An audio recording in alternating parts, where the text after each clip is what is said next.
Nós temos feito uma verdadeira viagem durante esses domingos para a Ásia Menor e temos passado por algumas cidades.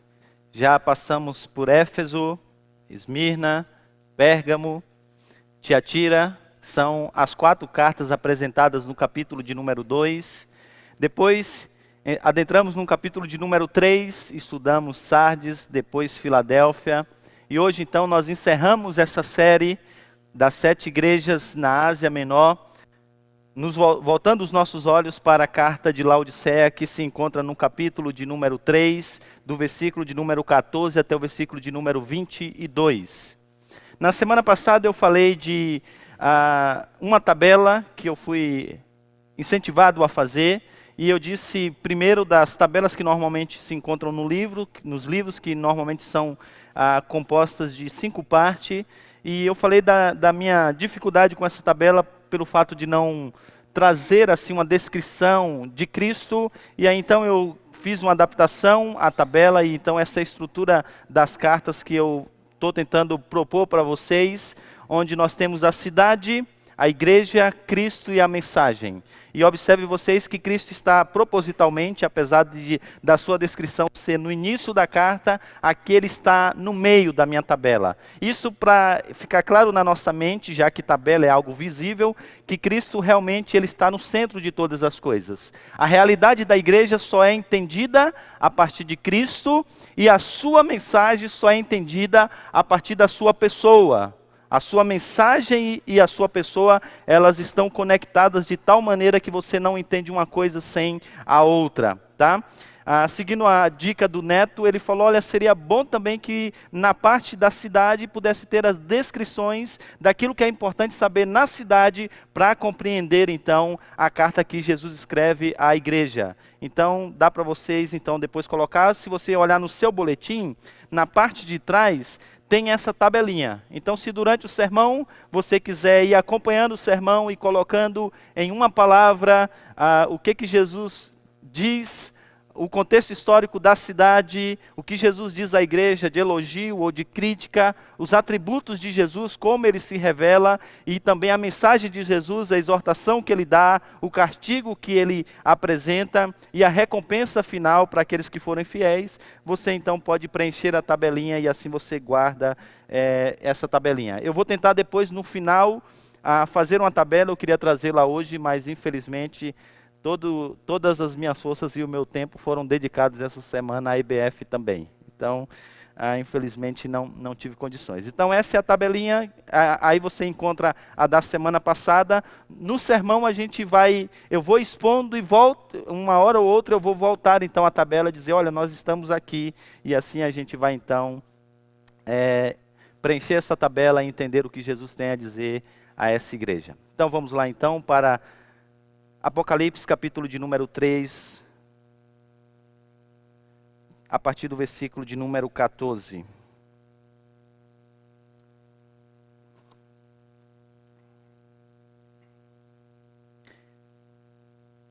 Ao anjo, ou ao pastor, ao líder da igreja em Laodiceia, escreve: estas são as palavras do Amém, a testemunha fiel e verdadeira, o soberano da criação de Deus.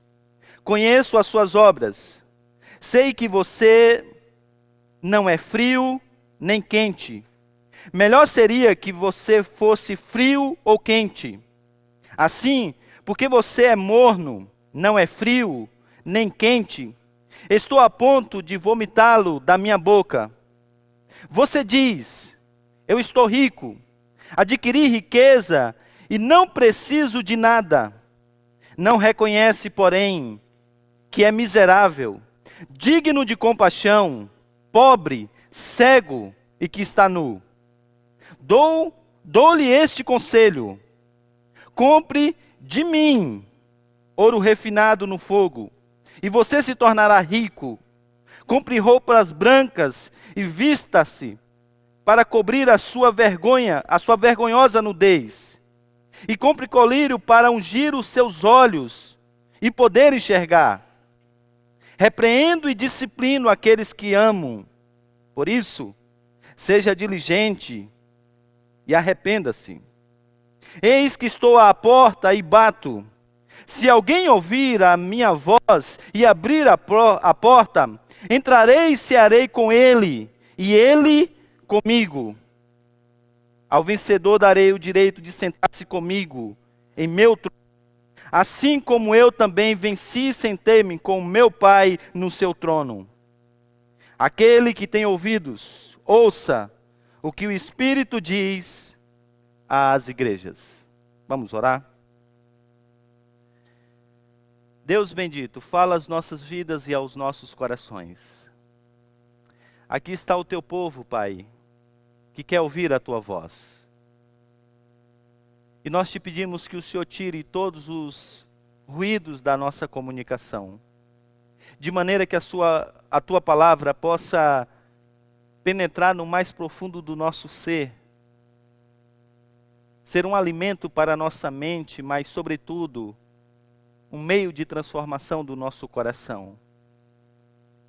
Que o teu Espírito Santo abra o nosso entendimento e ilumine a nossa mente, para que a gente possa compreender a tua palavra e uma vez entendendo-a, uma vez olhando para a pessoa e a mensagem de Cristo, venhamos nos arrepender dos nossos pecados e venhamos buscar uma vida de comunhão com Cristo Jesus. Em nome de quem nós oramos. Amém.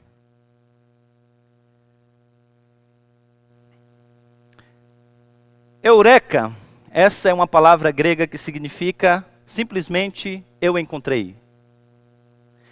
Nos dias atuais, como a língua é bem viva, essa é uma expressão que normalmente é usada para dizer ou como sinônimo do nascimento de uma grande ideia ou uma grande descoberta. Mas ela nem sempre foi usada assim, e ela é usada de maneira diferente, dependendo do contexto. Por exemplo, em 1800, meados de 1800, essa era uma palavra que se tornou uma espécie de slogan para a vida de milhares de garimpeiros na Califórnia. Esse era o termo usado por esses garimpeiros para falar de uma riqueza instantânea, de uma aposentadoria precoce, e de um tempo onde a sua vida mudou da noite para o dia, e você agora vai passar a desfrutar de uma vida bem tranquila no aspecto financeiro.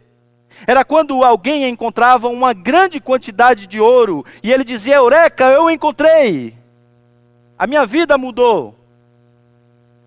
Essa é a expressão muito usada nesse período. No entanto, nem sempre essa alegria produzida por ela era permanente. E o motivo disso é que nesse tempo também surgiu uma outra expressão. E essa expressão, ela dizia respeito exatamente a um fato de que nem tudo que reluz é ouro. O ouro, ou a aparência de ouro, ele pode ser forjado pelos homens ou também pela própria natureza. E quando o assunto é esse último, acontecia um fenômeno que era exatamente e que foi conhecido como ouro de tolo. Uma pedra que tinha a aparência de ouro, o dourado do ouro, o brilho do ouro. Mas enquanto o ouro servia para desenvolver ou fabricar joias preciosas, enquanto o ouro tinha um grande valor na época, essa outra pedra, com a mesma aparência, não tinha quase que nenhum valor. Uma servia para fazer joias luxuosas, outra apenas para fazer coisas ligadas ao ferro, e nada mais. Por isso que quando alguém descobria uma grande pedra, e aí saía gritando garimpo afora, Eureka, Eureka! A primeira coisa que acontecia era um garimpeiro mais experiente se aproximar dessa pessoa. E muitas vezes, ele olhava para essa pessoa, para esse garimpeiro inexperiente, para esse iniciante, e dizia, gente, volte ao trabalho. Porque o que ele tem nas mãos, na verdade, é ouro de tolo. É volumoso, sim, mas não tem nenhum valor. Tem brilho, sim, mas não tem nenhum valor. A cor também é dourada, sim, mas não tem nenhum valor. Há uma realidade muito parecida entre esses episódios e aquilo que a igreja está vivendo na cidade de Laodiceia. O texto nos diz que a frase dita por essa igreja e apresentada pelo próprio Jesus é exatamente essas, e você pode olhar isso aí na sua Bíblia. A descrição que Jesus faz dessa igreja é que essa era uma igreja que na cabeça dela, ela pensava que ela já tinha encontrado tudo o que ela precisava na vida, que ela mesmo se bastava. É tanto que a descrição que Jesus faz, e aqui talvez essa seja uma frase que sai da boca de Jesus, mas que veio primeiro da boca desses nossos irmãos, é essa que se encontra aí. Eu estou rico, eu adquiri riqueza, e eu não preciso de nada. Observe bem as palavras, eu estou rico, eu adquiri riqueza, e eu não preciso de nada. E quando nós olhamos para o contexto dessa carta e para a cidade na qual essa igreja está estabelecida, nós percebemos que essa é uma realidade no reino dos homens. Isso porque a cidade de Laodiceia ficava entre o entroncamento de rodovias e fazia dessa cidade a mais próspera da Ásia Menor. Esse era um lugar que era uma espécie de centro comercial. Ali, por exemplo, a sua indústria de lã florescia através da produção e de exportação de um tipo de lã negra, que era manufaturada na cidade e produzia então vestimentas comuns e sobretudo de luxo. Nessa cidade residia os maiores banqueiros daquele lugar. E esses investiam em teatros, em estádios, em grandes centros comerciais. E tudo isso fazia dessa cidade uma cidade extremamente rica. Só para vocês terem uma ideia, em 61 depois de Cristo, essa cidade, juntamente com outras cidades, foi tomada por um grande terremoto. E sabe o que aconteceu? Todas as demais cidades dependeram do Império Romano para construir.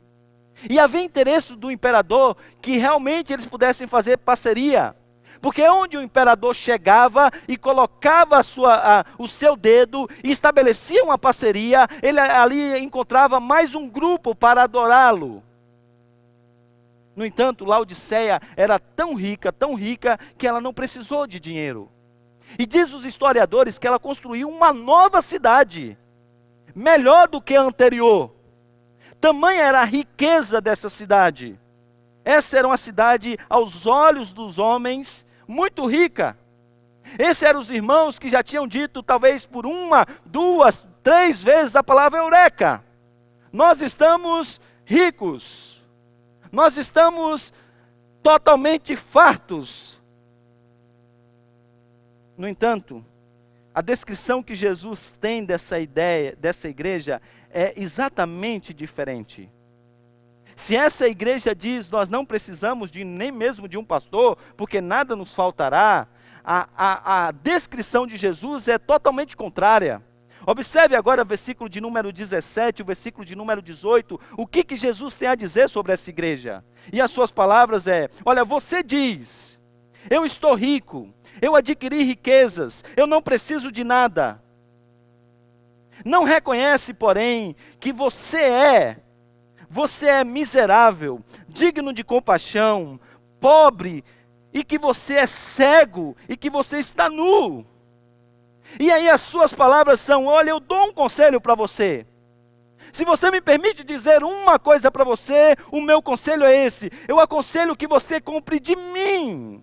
É isso que Jesus está dizendo. Eu aconselho que você compre de mim, ouro refinado no fogo. E aí sim você se tornará rico. Porque até então o que você tem nas mãos é ouro de tolo.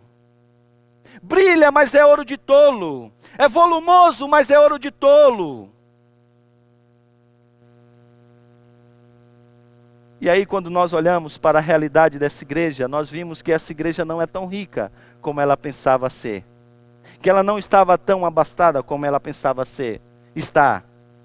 E a descrição então que Jesus faz dessa igreja é uma descrição muito terrível. E aí a gente vai então para a nossa tabelinha. Primeira coisa, na nossa tabelinha, é exatamente, depois de olharmos para a cidade, vamos então olhar para a igreja. Versículo de número 15 até o versículo de número 17. Jesus diz assim, olha, eu conheço as suas obras. sei que você não é frio nem quente. E ele diz, melhor seria que você fosse frio ou quente. Assim, porque você é morno, ou seja, isto é, não é frio nem quente, estou a ponto de vomitá-lo da minha boca. Essas são as palavras de Jesus para essa igreja. E aí, quando nós olhamos para isso, a primeira coisa que nós precisamos pensar e observar aqui, não é apenas o que Jesus diz a essa igreja, mas a nossa mente também deve estar atenta para o que ele não diz a essa igreja. E a primeira coisa que a essa igreja Jesus não diz é exatamente nenhum elogio. Essa é a única igreja que Jesus não tem nada de bom para dizer. Ele não tem uma palavra de elogio para dizer a essa igreja. Agora, o que Jesus diz então a essa igreja? Qual é a mensagem que Jesus diz? Elogio nenhum. Crítica. A crítica que Jesus faz a essa igreja é exatamente a indiferença dessa igreja. É isso que ele está dizendo. Isso nos ajuda então a entender o que Jesus quer dizer com essas palavras. Você não é nem frio nem quente, você é morno. O que é uma igreja morna? O que é uma igreja morna? A interpretação tradicional dessas palavras exatamente tem a ideia de morno como uma ideia de falta de fervor espiritual. E aí, nesse caso, frio seria entendido de forma negativa e quente de forma positiva. Então, normalmente, um sermão nesse texto é pregado levando a igreja ao fervor espiritual, dizendo, olha, nós precisamos ser quente, ou seja, como sinônimo de avivado. Nós precisamos ter o fogo do Espírito. Nós não podemos ser uma igreja morna. Só que, ao que parece, o texto não trata de fervor espiritual. A primeira coisa que indica isso reside no fato de que Jesus não coloca aqui frio e quente de forma bipolar, mas como sendo os dois positivos. Ele diz, olha, quem dera você fosse ou quente ou você fosse frio. O problema é que você não é nem uma coisa nem é outra, é morno. Então é colocado por Jesus aqui em termos positivos as duas coisas. Mesmo o frio é colocado em termos positivos. Além disso, em uma lógica da temperatura, é melhor ser morno do que ser frio, porque no mínimo você está no meio do caminho. Então o que Jesus quer dizer com essas palavras? O que Jesus quer falar quando ele diz que essa é uma igreja morna? Eu acho que a explicação para essa passagem se encontra no estudo do que Jesus percebe na cidade. A gente tem visto até aqui que Jesus usa muitos elementos do contexto para trazer a sua mensagem. A gente já viu isso nas outras cartas, e essa é uma carta onde os elementos contextuais são trazidos para dentro da mensagem de Jesus. Jesus, ele era tão prático, tão contextualizado, que quando ele falava uma coisa, a pessoa na hora conectava com a realidade na qual ela estava vivendo. E a explicação então desse texto se encontra em um aspecto geográfico que está ligado à água que essa cidade bebia. Esse é um mapa da época. Acima você encontra Hierápolis, que era uma cidade muito próxima de Laodiceia, e logo depois também você encontra Colossos.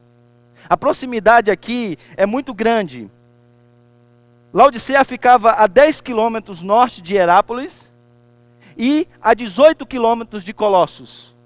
Paulo escreveu uma carta a essa igreja em Laodiceia.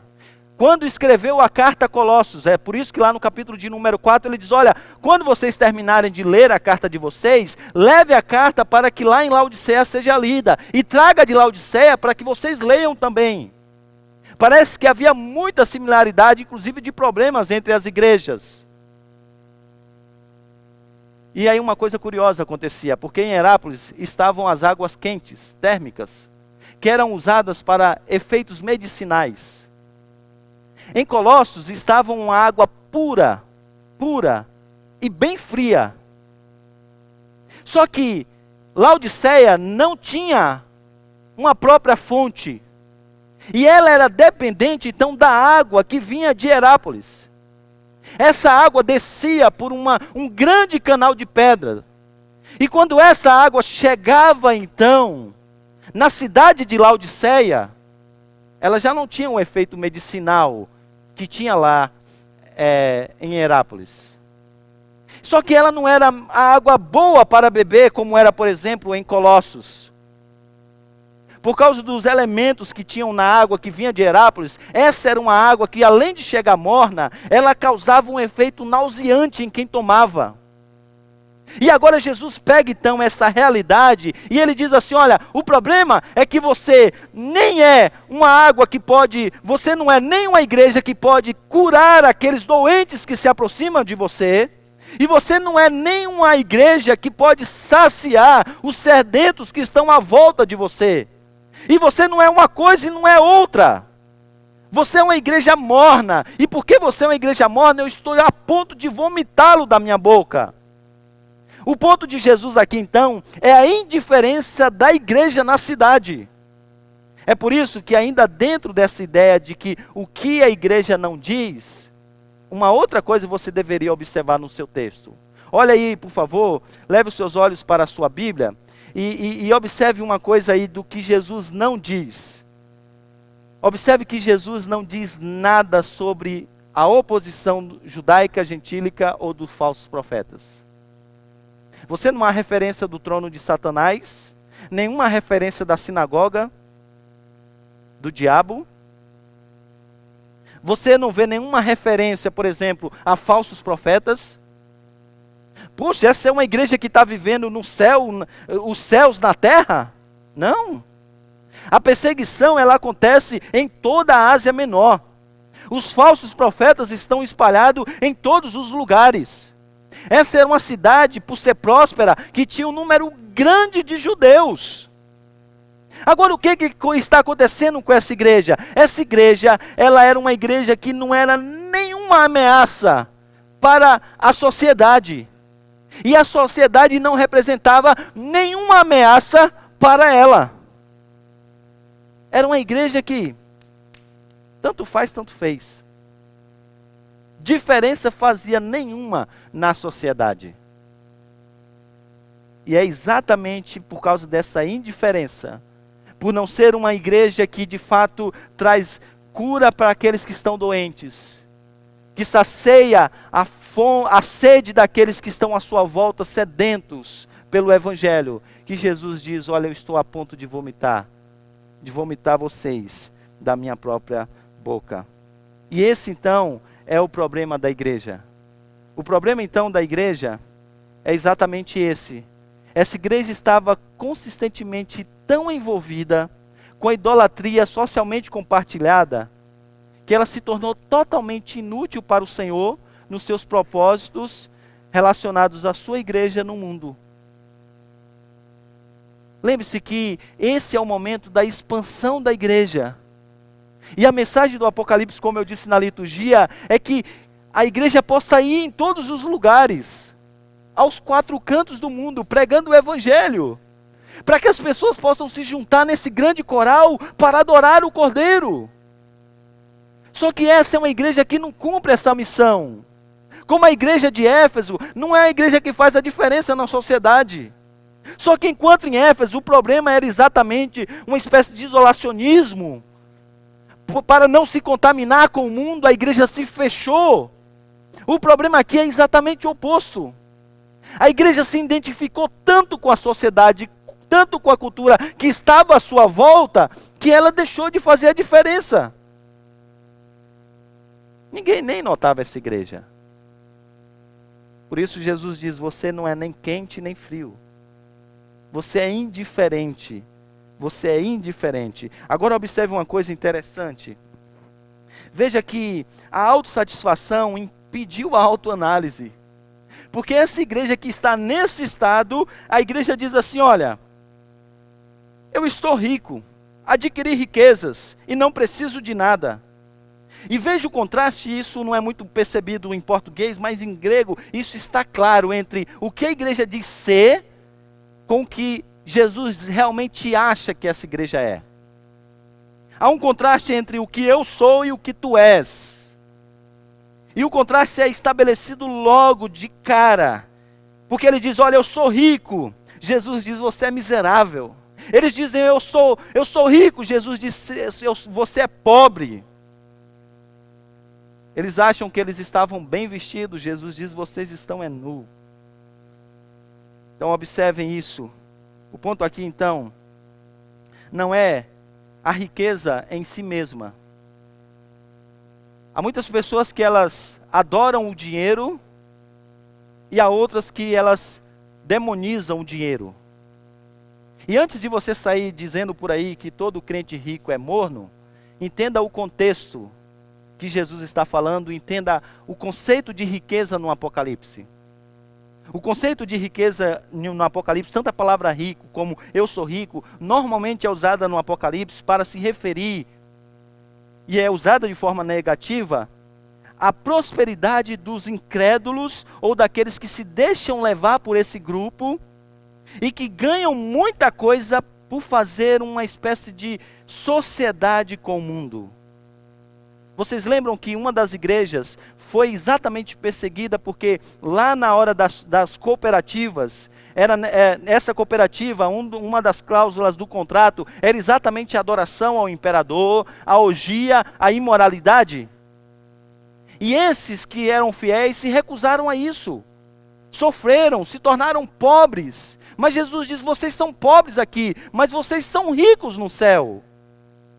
Aqui a pobreza dessa igreja, ela é uma pobreza espiritual exatamente por isso.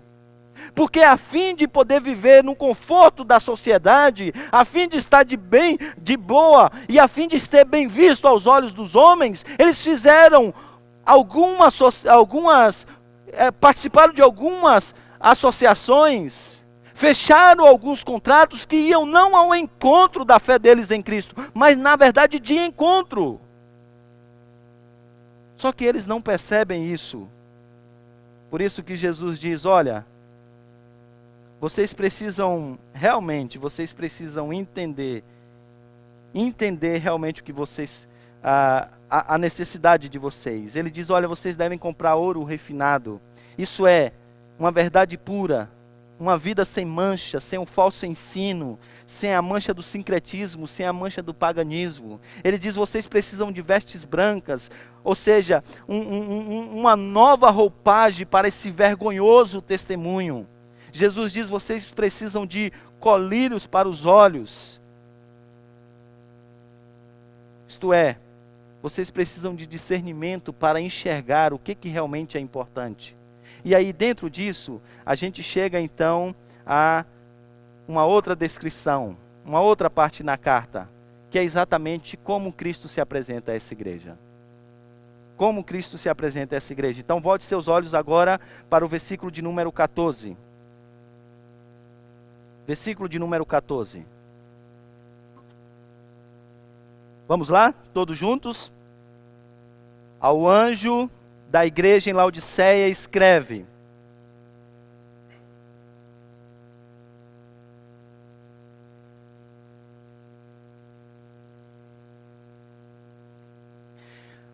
o que essa descrição tem a ver com a realidade dessa igreja? Vamos então olhar para todas essas palavras, começando então pela primeira. Vamos olhar então para a palavra amém. A palavra amém, ela normalmente é usada nas nossas orações para se referir a uma afirmativa, ou seja, assim seja. Que seja desse modo. Ela normalmente significa a ideia de algo que é verdadeiro. No entanto, ela muitas vezes é precedida por um artigo. E precedida por um artigo, ela está definindo uma pessoa. E ela é usada assim na Bíblia apenas 2 vezes. A primeira vez em Isaías, e a segunda vez ela é usada aqui. Isaías 65 e agora aqui nesse texto. E aí ela agora não está apenas descrevendo um atributo de Deus. Agora ela está se vindo para definir quem é Deus. E quando usada assim, ela é usada lá em Isaías para dizer que Deus, ele é a verdade. E agora ela é usada para dizer que Cristo, ele é a verdade. A verdade não é apenas uma ideia, a verdade agora aqui toma forma, ela é uma pessoa, e essa pessoa é Cristo. Aí então observe, para uma igreja que não é, mas pensa ser, Jesus se apresenta com aquele que é. Para uma igreja que vive uma mentira, ele se apresenta como sendo a grande verdade. Para uma igreja que está envolvida com tantos falsos ensinos, ele se apresenta como aquele que é a verdade. E essa verdade é acompanhada com uma outra ideia, a ideia de uma testemunha fiel. Esse é um ponto importante que você precisa entender em toda essa exposição.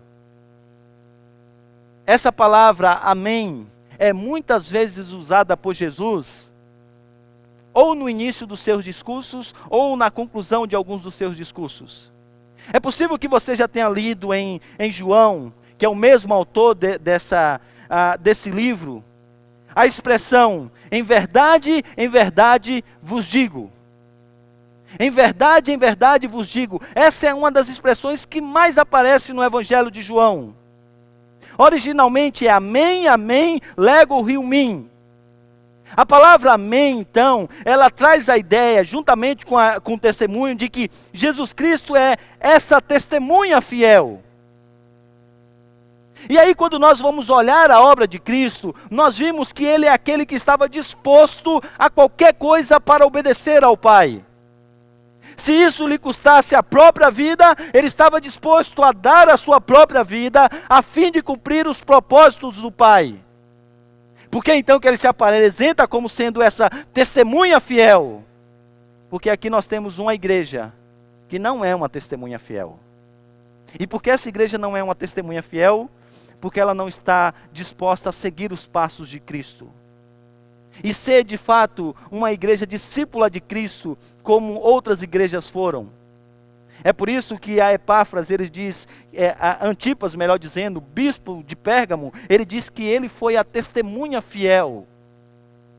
Ele foi aquele que morreu pela causa de Cristo. Ele foi aquele que estava disposto a sofrer pela causa de Cristo.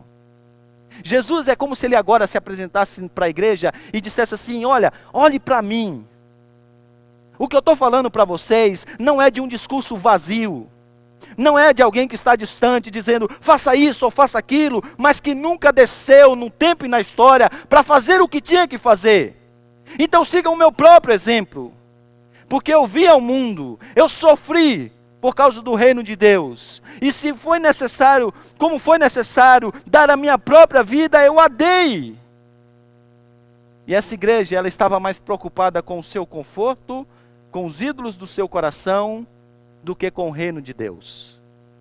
É por isso que ela está fazendo agora aqui as suas parcerias.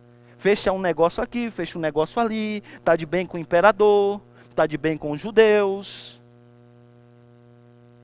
está de bem com as doutrinas dos falsos profetas, porque isso alimenta o seu coração. Não tem problema com a doutrina de Jezabel, afinal isso alimenta os ídolos do seu coração. É uma igreja que não quer pagar o preço de realmente seguir a Jesus e ser fiel a Jesus. Porque pagar o preço significa, às vezes, ser pobre como Esmirna foi. Significa, às vezes, não conseguir fechar alguns negócios, como outros irmãos de outras igrejas não conseguiram fechar. É Jesus dizendo, não tem como vocês não estarem ricos dessa maneira. Vocês estão ricos mesmo, dessa maneira, negociando o inegociável. Entregando a alma a Satanás. Mas vocês não percebem que ao fazerem isso, vocês se tornam aos meus olhos, na verdade, miseráveis, pobres. É isso que vocês são. Por isso, seja uma testemunha fiel.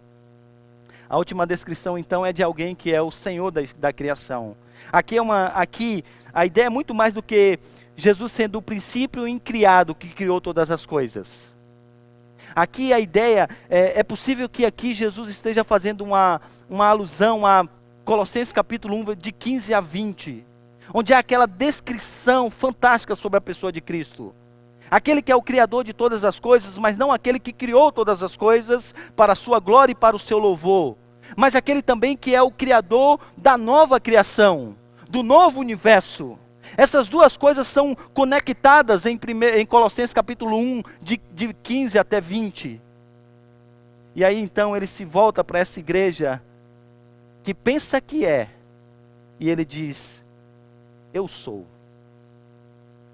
Porque eu não sou apenas o amém, a palavra final. Eu sou logos, a palavra inicial. Quando o Pai disse haja, ele disse através de mim. E quando o Pai vai dizer tetelestai, está consumado, ele vai dizer isso através de mim. Eu não sou apenas o amém, eu sou o logos. Eu não sou apenas o final, eu sou o início. Eu sou. E porque o eu sou é tão importante aqui? Não apenas porque essa igreja não é, mas é importante aqui porque agora ele se apresenta como aquele que tem a totalidade de todas as coisas. Por que isso é importante tão? Porque essa igreja, como eu e você, a gente vive buscando a totalidade de tantas coisas em outra pessoa que não Jesus.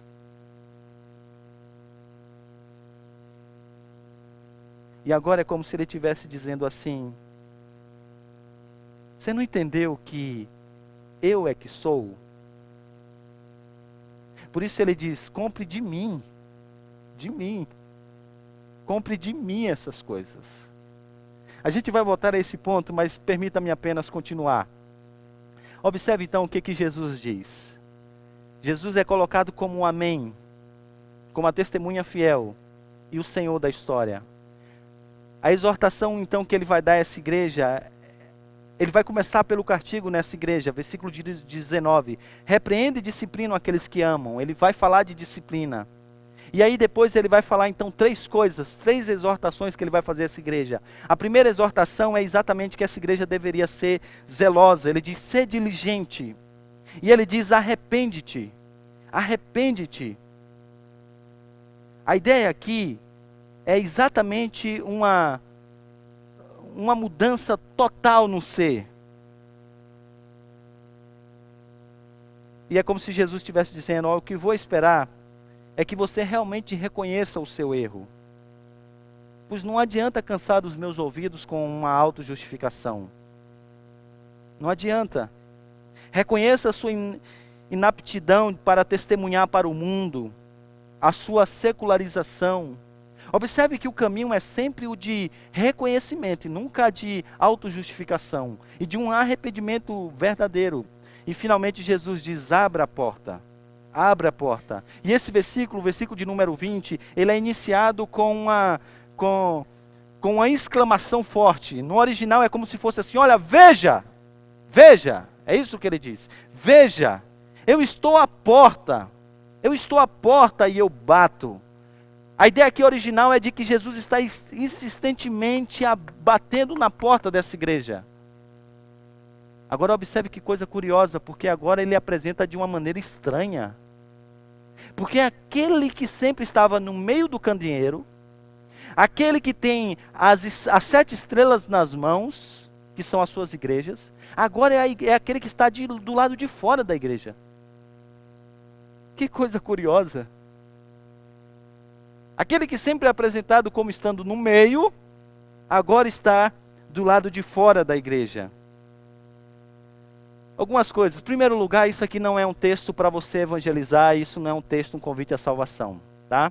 Se você tem dúvida disso, volta no sermão anterior, tem lá no YouTube, assiste a mensagem que o tema é a porta escancarada.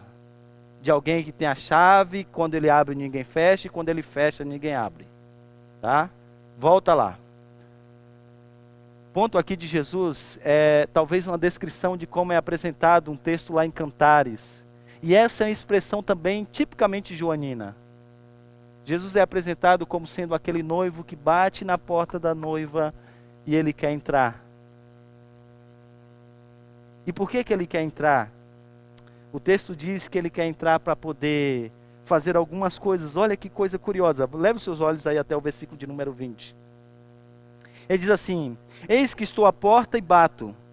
Se Se alguém ouvir a minha voz... Você viu aqui uma diferença? Jesus está escrevendo essa carta à igreja, mas quando ele vai dar essa recomendação, é no singular e não no plural. Não é uma mensagem para o coletivo. Agora é como se Jesus estivesse olhando nos olhos e dizendo, agora eu estou falando com você, você entendeu? É se alguém, não é a igreja, é se alguém. Jesus está nos chamando para uma decisão individual. Não é uma história da igreja, não é um avivamento no meio da igreja. Tá? Não é uma mudança de vida no meio da igreja toda. Jesus está chamando a você para mudar a vida. Jesus está chamando, essa é uma convocação pessoal para você. Ele diz, eu estou à porta e eu bato. E se alguém ouvir a minha voz e abrir a porta, então entrarei e cearei com ele e ele comigo. Então preste atenção, no Oriente Médio, no Oriente Próximo aqui nessa região, um dos momentos de maior intimidade era o momento da refeição. Por isso que quando aquela pecadora foi na presença de Jesus lavar os pés de Jesus, foi um momento de escândalo para os fariseus. Jesus é chamado para jantar na casa de alguém e de repente vem uma pecadora e ele diz, há lugar na mesa para você?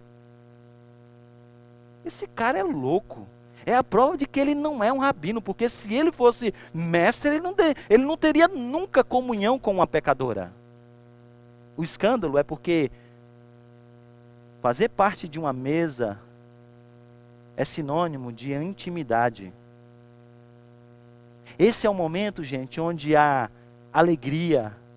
Esse é o momento onde se partilha de muitas coisas.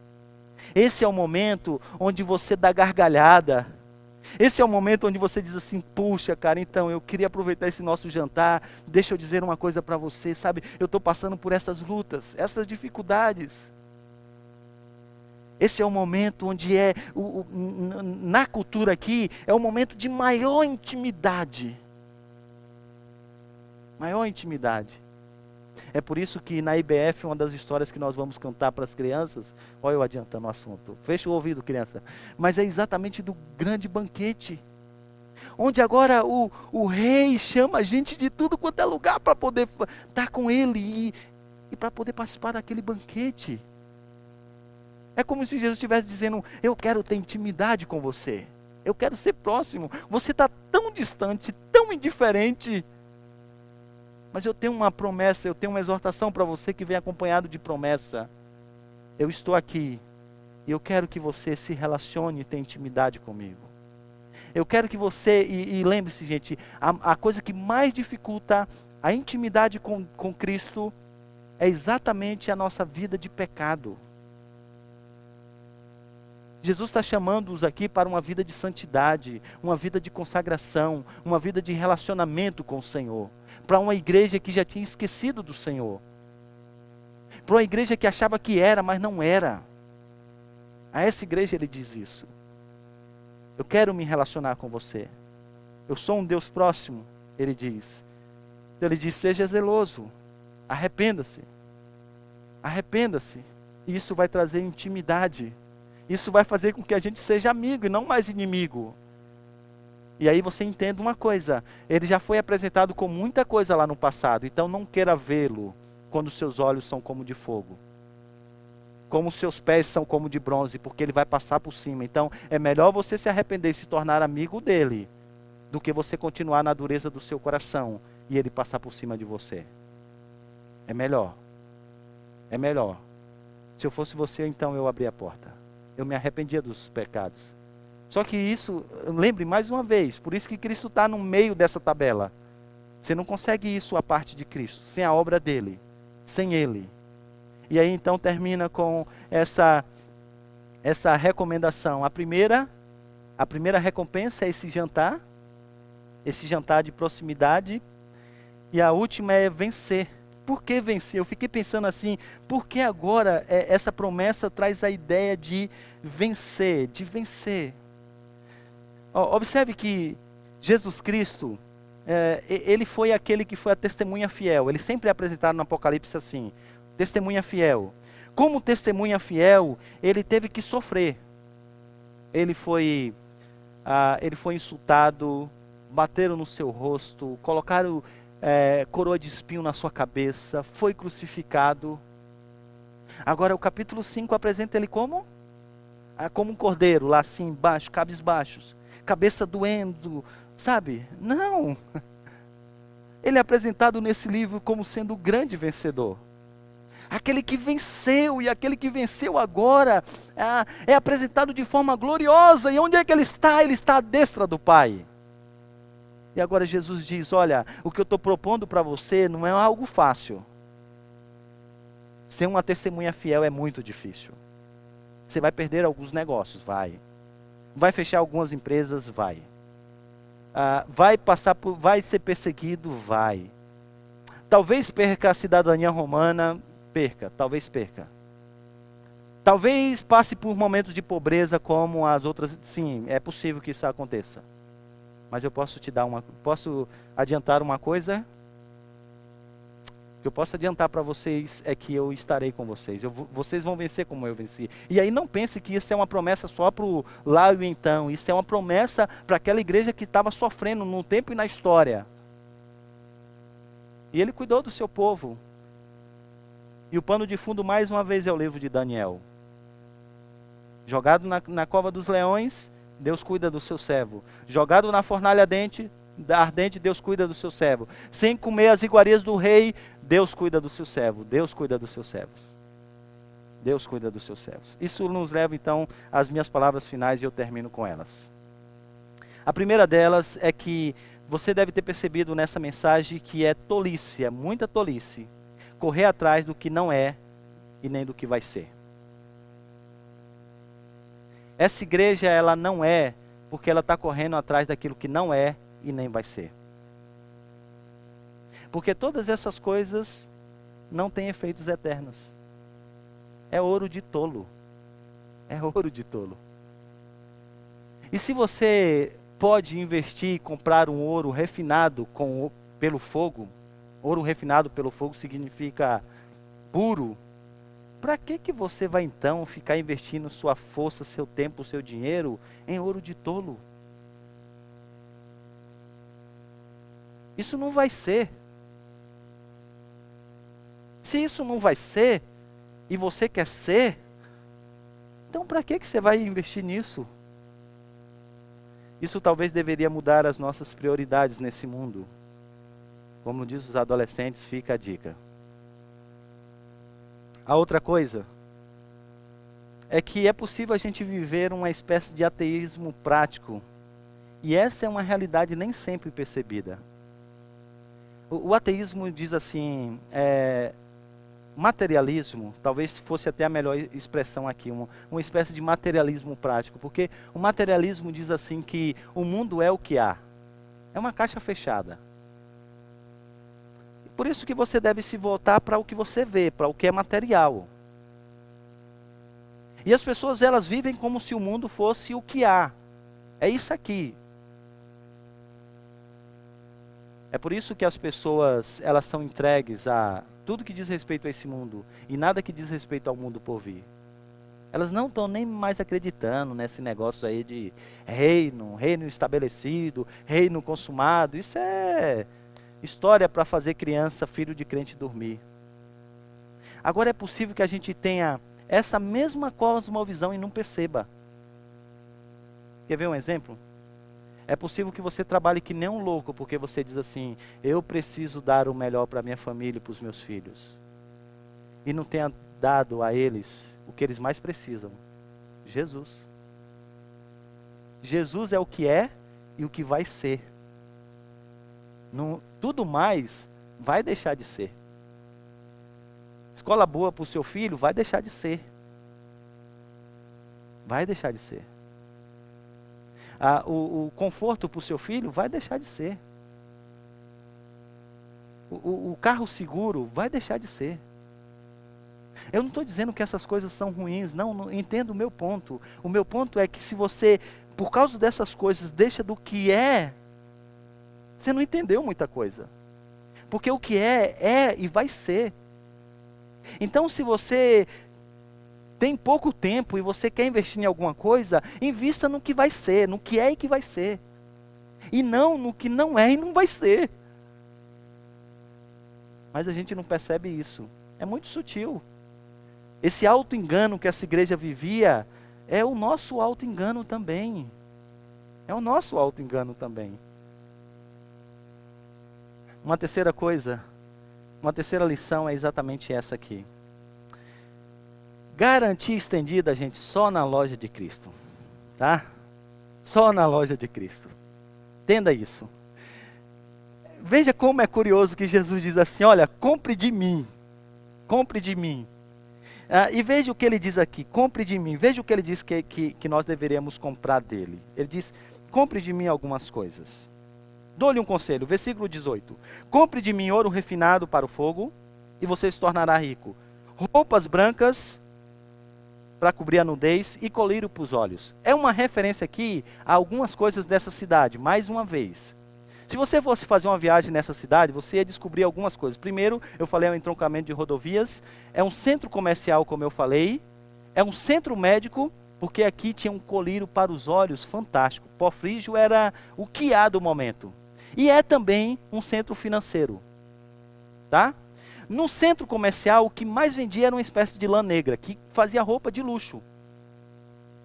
Agora Jesus pega essa realidade, e é isso que eles estão buscando. Jesus diz, vamos fazer o seguinte, você quer realmente uma coisa de qualidade? Compre de mim ouro refinado.